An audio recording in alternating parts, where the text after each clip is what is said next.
NRL Vegas is over along with the first two games of the season. Absolute doozy for my tips starting off with 0-2. So if you do want to make some money, you might want to keep an eye on my other tips because if they keep going bad and it keeps carrying on like this, you're going to win a whole lot of money. The whole experience in Vegas looked amazing. Seems like everyone that went over there had an unreal time.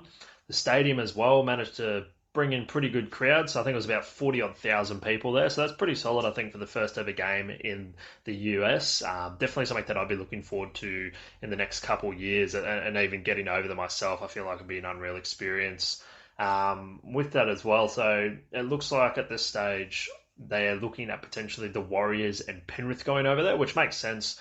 Obviously, two clubs that are doing really well at the moment, very, very popular clubs as well. Exciting type of football. They could be great to go over there.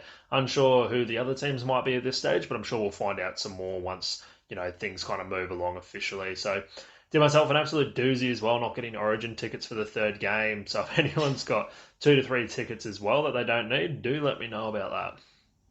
So on to the games in Vegas now. So both were pretty high scoring, particularly the Manly Rabbitohs game. So that one was a bit of a coin flip going into it and basically played out a lot that way. But Manly managed to get it done 36-24. Both teams were super physical, and you could feel that they really wanted to put on a show for the American crowd and everyone else that came over to watch. Very much kind of had that intensity of Origin, I think. That many people got busted up during that game as well. Rabbitohs started things off pretty quickly with Kenny getting over early, but unfortunately, that's pretty much all the luck that he had for the rest of the game. Besides that late try that he had, they targeted the fuck out of him, and for good reason. He managed to cough the ball up, I think, at multiple occasions, and I think very much led to some of those Manly tries, giving over the ball in such good position there. Ola Kawatu is a monster. Dude was nearly impossible to stop and ran over that many people to get his meat pie. I think one of them as well was Kalala Matangi, who is solid as fuck by himself. So he was super impressive. Saab had one of the best games that I've seen from him, but that try saver from Elias was just top tier. He ended up plucking that pass from Latrell, and there was no hope of catching him with these next level getaway sticks. Only bad thing, I guess, for him was he managed to do his hammy towards the end of the game, so he's going to be out for a couple of weeks. But yeah, I'm sure he'll heal up soon enough. So all the Travojevic brothers, they were absolutely firing. Ben had a hell of a game, crossing for a meat pie of his own. Tommy looked elite, looked like he'd just pretty much picked up from where he'd left off in that great form. So he was just a part of everything. Super dangerous in attack. Was unlucky not to cross himself if it wasn't for Cookie having that unreal try saver. And yeah, he just pops up out of nowhere, especially on those little kicks close to the line. You don't think really too much is going on. He'll just pop up there. He's tall, fast, strong. Absolute nightmare when it comes to the defenders. Brooks as well looked great, even cross for his first for the club. Looked like a completely different player, being able to just focus on his own game. Manly are definitely going to be a force this season, and they're only going to get more forwards back once they're home as well. So great stuff from them. Souths really hurt me. I really feel like that was their game to win. They just made a lot of mistakes handing the ball over, which I think completely fucked them. Standouts for me were Cookie. He looked super dangerous in attack and was really getting things rolling for them as well. Latrell's just an absolute freak. Some of the stuff that he can do just like takes no effort at all. Just cut out passes galore.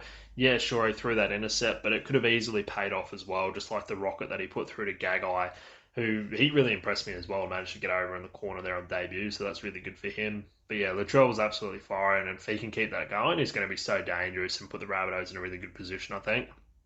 All round, good game of footy for the opener. Yeah, super intense stuff. I reckon the boys would have had a real good crack at Vegas after the game, so I decided to do a quick little list of each team and yeah, who's going to be the biggest piss weapons on the piss from those teams. So I've got DC as the dark horse from Manly. I think he's got the runs on the board, and with the Origin after parties and kangaroo tours that he's been a part of, it'd be like the old man where, yeah, he's a bit older, but he's got that experience under his belt and probably still can outdrink you. Rabbitohs, no question, it's Jai Arrow. His interview a few years ago after that Origin game where he'd pinched that Cane Toads hat, he's gone, yeah, clearly I've enjoyed myself, is just fucking all time. Broncos, I've got Rano. Similar to DC, I feel like recently we've seen as well, he's still got that dog in him.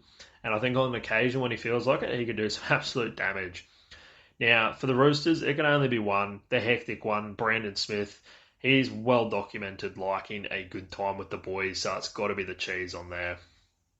Broncos versus Roosters did not go the way that I wanted it to, unfortunately, for the opener, but I don't think it's really too much to be worried about. Roosters played really well, didn't let the Broncos play their brand of footy that they like to. I think the backs did a really good job of shutting down some of the sweeping plays with like Ezra, Walshy, and all that in fourth and fifth.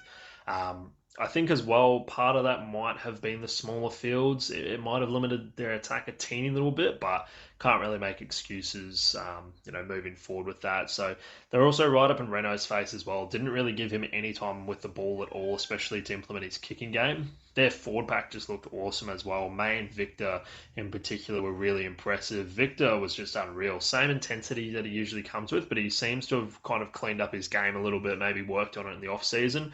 Still managed to put on some good hits, but if he can play like that the whole season, he's just going to be awesome. I think Mariner and Arthurs did really well as well. They took a lot of tough runs and just went up time and time again for those high balls that kept coming through. They did really, really well to hang on to those. Yeah, there was the odd mistake here and there, but I think overall they did great. Piakura being KO'd right at the start didn't help things. I think that really threw off the attack of the Broncos, but hopefully he'll be back by the next game. If not, they've got backups. I think one that could fit in really, really well in that position if they need it, though, is Jaden Hunt. I think he's a weapon and, yeah, could be an option there. Now, the Roosters, they played well, so I wouldn't really worry too much as a Broncos fan. Very early days. I think the sparks are still there, just a few things to kind of tidy up on.